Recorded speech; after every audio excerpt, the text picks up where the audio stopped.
Kumita ako ng 5 million pesos. In 1 month, naka 5 million pesos ako. Alam mo ang ginawa ko dyan? I compete. Hindi ko pinapromote ng competition na. Sabi ko, okay, sige, sali tayo kung paano lang kaya.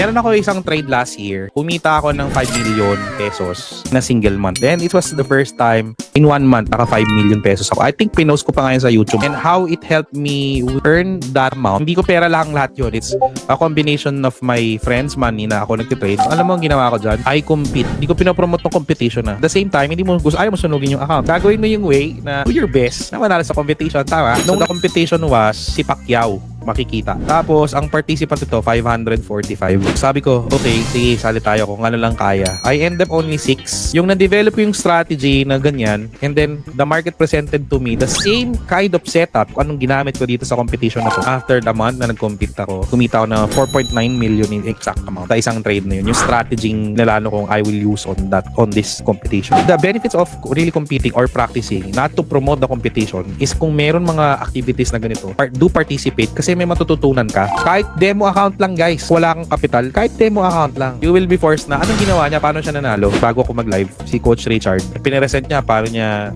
binirake down yung trade idea niya on just 30 minutes. I'm sure madami siya natutunan doon kasi 30 minutes lang yan eh. Kung may mga opportunity ganito, and we're gonna do this every quarter because we want you to grow. We want you to grow as a trader. Being in a competition, meaning mag-iingat ka. Dalawa lang naman yan eh. Gusto mong manalo sa competition ng mabilis pero mali. On that competition, may konting pressure, then may execute mo yung plano mo. Kung nag-i-improve yung trading mo, if you compete not against the others, against yourself.